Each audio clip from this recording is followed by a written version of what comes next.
Hello, Senior High. This is Ma'am Reg, welcoming you all to our virtual class. Today, you are going to determine the limiting reactant in a reaction and calculate the amount of product formed. Do you know that most chemical reactions involve reactants which are in excess? Yes, most chemical reactions occur like this, wherein more reactants are actually present than the amount required for reactions and are not usually used in mass calculations. It is therefore more practical to identify the limiting reactant, also termed as limiting reagent, which is the one that is consumed first and which limits the amount of products formed. The reactant that is not completely used up is called the excess reactant, also called excess reagent. And whatever your limiting reactant is able to produce is known as the theoretical yield.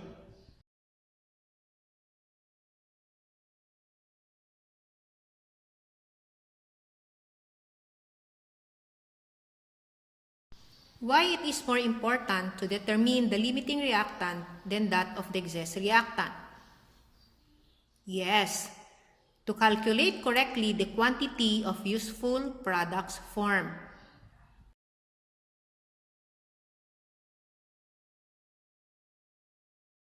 Limiting reactant can be illustrated when you are cooking. For example, you decide to make some badoyat for a group of visitors. The recipe indicates that the following ingredients are needed for each serving of badoyat. 1 cup of flour, 1/2 cup of water, 2 pieces banana saba, and 2 tablespoons sugar. When you check your pantry, the following ingredients are available. 5 cups of harina, 1 gallon of water which is about 16 cups, 5 pieces banana saba, and 1/4 kilo sugar which is about 20 tablespoons. The question that you may ask is, how many servings of badoyat can I make? The answer is 2. Even if you have enough harina, water, and sugar to make many servings of badoyat, you are limited to make more since you only have 5 pieces of banana saba.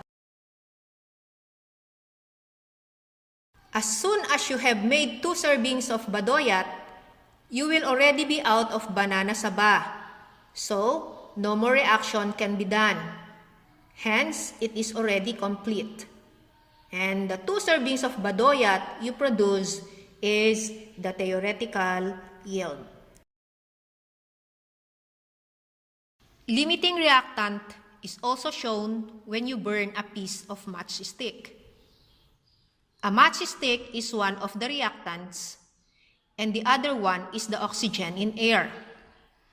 And the products formed are carbon dioxide and water. When all of the stick is burned in air, the reaction stops. But there is still unlimited amount of oxygen present.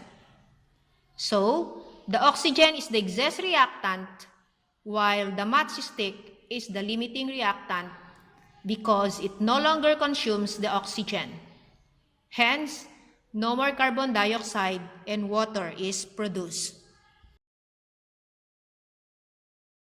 In case of calculations, consider this problem.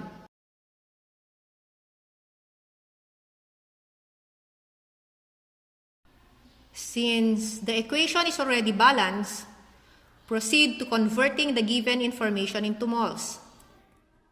The given are 80 grams zinc and 105 grams hydrofluoric acid.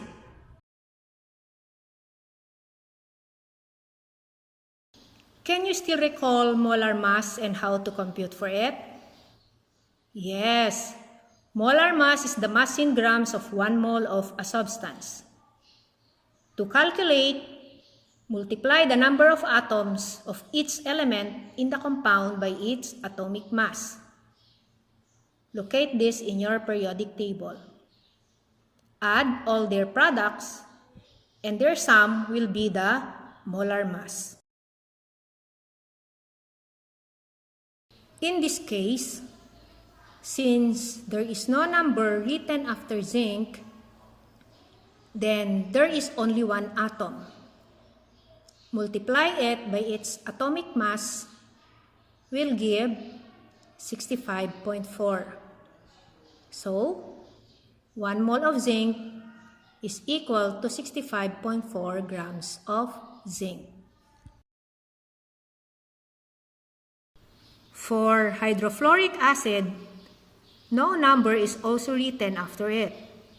So, 1 atom of hydrogen multiplied by its atomic mass, 1.0, is equal to 1.0. 1 atom of fluorine multiplied by its atomic mass, 19.0, is equal to 19.0. Get their sum, it will be 20. Hence, in 1 mole of hydrofluoric acid, there is 20 grams of hydrofluoric acid. 80 grams zinc multiplied by its molar mass. Remember to arrange the units that one should be in the numerator and the other one in the denominator, so that you can cancel the same units to get the mole. The answer is 1.22 moles zinc.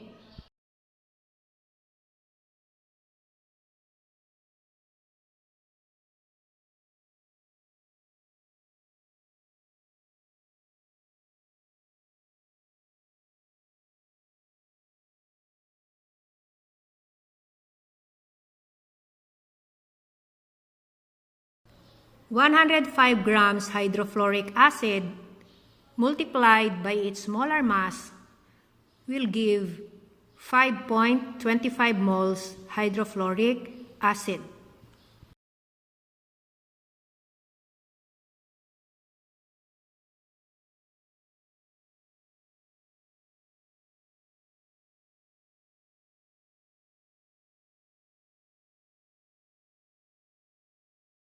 Now, we can proceed to the next step, which is using stoichiometry for its individual reactant to find the mass of product produced.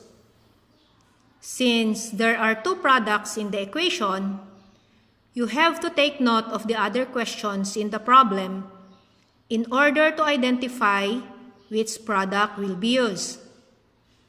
In letter B question, how many grams of zinc fluoride are formed? So we will use zinc fluoride in this case.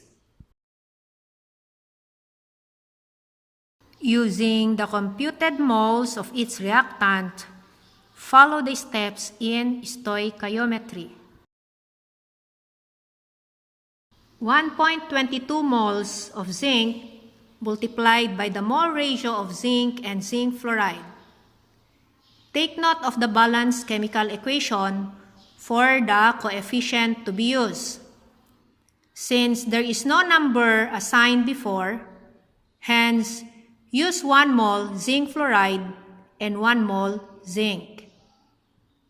Then, multiplied by the molar mass of zinc fluoride, it will give 126 grams zinc fluoride.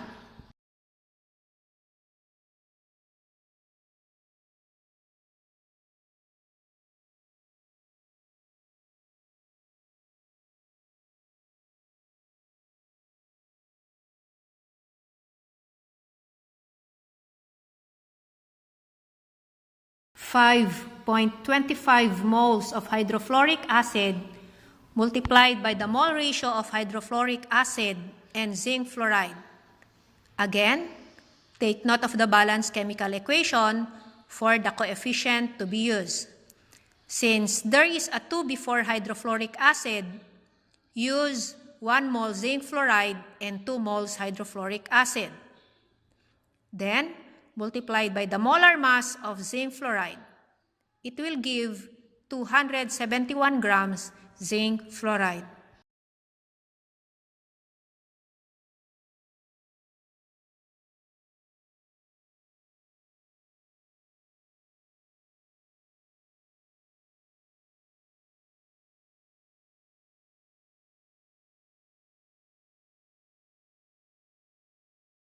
Reactant that produces lesser amount will be the limiting reactant, and the one that produces larger amount will be the excess reactant.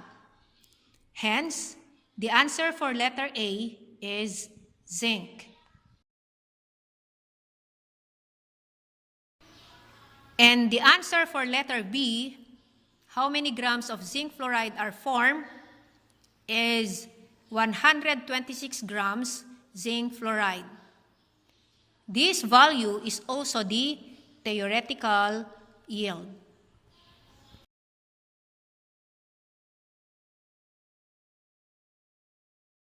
To get the excess reactant that remains after the reaction, take note of the theoretical yield, which is 126 grams zinc fluoride. Then, convert this to the grams of the excess reactant, which is hydrofluoric acid.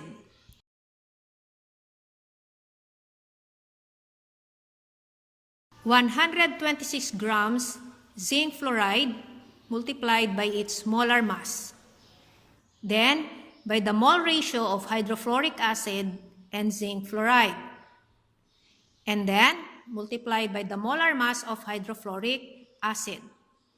The answer is 48.9 grams hydrofluoric acid.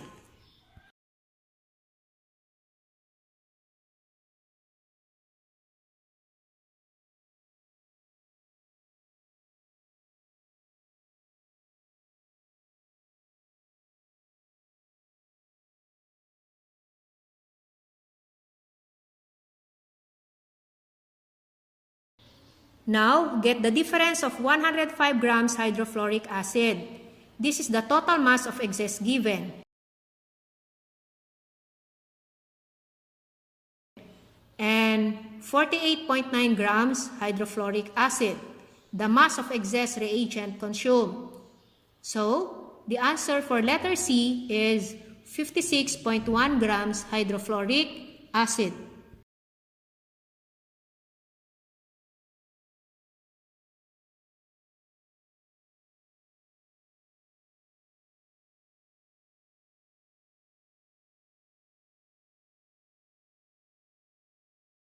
Now, try to solve this problem.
Let us now check your answers.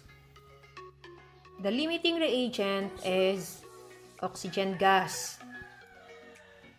And the theoretical yield is 1.13 grams nitric oxide.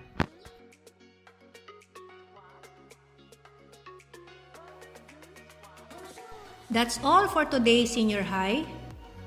You may now answer the activities in your self-learning module. Again, this is Ma'am Reg, your virtual teacher. Thank you for watching.